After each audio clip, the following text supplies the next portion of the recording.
pas seul. Oh là là, mon Dieu, alors là, vous avez la journée. Et parce que, sur scène, parce qu'il y en a eu dans les coulisses, hein, il y en a eu, il y en a eu des jolis en coulisses. Hein. Vous voyez les genres de batailles de polochons eh ben, dans les coulisses, il y a eu le même genre, mais avec autre chose que les polochons. Ça a été vraiment un amusement perpétuel, perpétuel, du début jusqu'à la fin. Jusqu'au début où on arrivait, on signait à l'entrée, on allait se maquiller, et après, c'était une folie dans la coulisse. Mais sur scène, il y a eu des choses. Lynn Renaud, ah, en voilà une qui, en voilà une, qui pour faire des blagues n'était vraiment, c'est une expression toute faite, mais vraiment pour elle, qui était vraiment pas la dernière.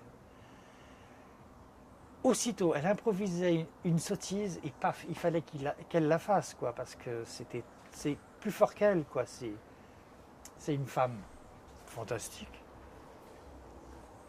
qui a toujours envie de rire, qui a toujours envie de rire.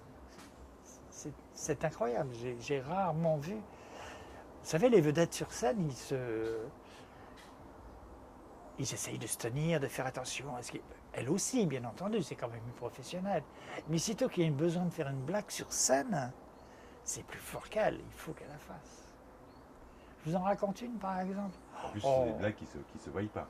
Oui, bien entendu, sauf les autres qui pleurent de rire à côté, mais les spectateurs, il y a des fois, il aurait fallu leur expliquer, qui pleurent de rire à côté. Il y avait un changement, il y avait un changement de costume qui se faisait derrière un rideau, façon Paco Rabanne. Enfin bon, ça c'était les années 70. Elle sortait dans une fente d'un grand rideau, elle changeait de costume, à l'abri, et elle revenait, et nous les garçons, on entourait Mademoiselle Renaud, puisqu'on dit toujours Mademoiselle, bien sûr. Et dans cette soirée-là, dans la salle, il y avait un certain, je ne sais pas si vous vous souvenez, est-ce que tu te souviens, d'un certain Raymond Burr qui avait une série télé qui s'appelait L'Homme de Fer. Un gars qui était en chaise roulante, et on l'appelait L'Homme de Fer. Voilà, bon. Et ce soir-là, ce bonhomme se retrouve dans les 3 premiers rangs, et donc on le voyait bien. Et Lynn nous dit aux garçons, aux 12 garçons, nous dit vous avez vu, il y a Raymond Burr, il y a L'Homme de Fer dans la salle. Ah, ça sentait déjà la blague. Hein, bon. Et donc elle sort par la fente du rideau, elle est donc avec son habilleuse, qui la change de costume, et qui revient avec une poignée comme ça. Et nous, on l'entourait. Et pendant quelques minutes, le micro était coupé, on l'entourait, la musique continuait, et elle était face à nous, et elle nous disait, vous avez vu les mecs, il y a L'Homme de Fer dans la salle. Elle ouvre sa poignée, on voit des épingles en métal, et elle fait, vous avez vu, c'est ses poils de cul. Alors, bon, hop, elle finit sa blague, sauf qu'il y a 12 mecs qui se retournent vers la salle pour continuer à travailler, enfin à travailler, à danser. Mais le rimel qui coule, on avait, non, mais tous envie de rire, mais ça a été pas une catastrophe, mais ça n'a pas été loin. Qu'est-ce qu'on a pu rire avec elle.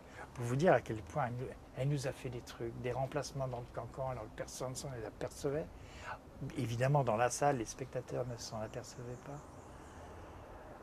Mais nous, sur scène, on voyait bien ce qui se passait. C'est-à-dire qu'elle rentrait dans le cancan danseuse. Oui. Raconte. Ah, alors vite.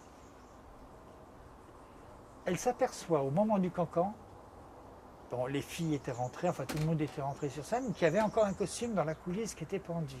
Et elle demande à la chef habilleuse, elle lui dit c'est quoi ça? Elle lui dit c'est une fille qui est malade, donc bon, elle est là et on n'a pas pu faire le remplacement.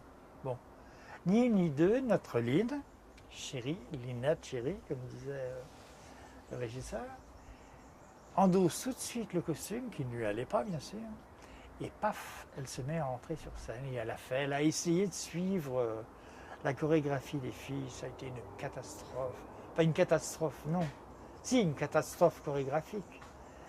Mais nous, pour nous, vous voyez, Et le pauvre soliste de Cancan, Jean-Étienne Reynaud, tiens, pour ne pas le citer, lui qui était soliste et donc devant en avant-scène, se demandait mais qu'est-ce qui se passe, mais pourquoi tout le monde se marre quoi. Et lui, il n'avait pas vu, bien sûr. Ça, c'était des grands moments. Je ne sais pas si raconter comme ça, c'est... Mais nous, sur scène, ça a été des grands moments, hein, des grands moments. Pour vous montrer à quel point cette femme, elle est telle qu'on la voit maintenant. Quand elle est interviewée, toujours prête à rire, toujours prête à se moquer d'elle-même. C'est une sacrée bonne femme. Sacrée bonne femme.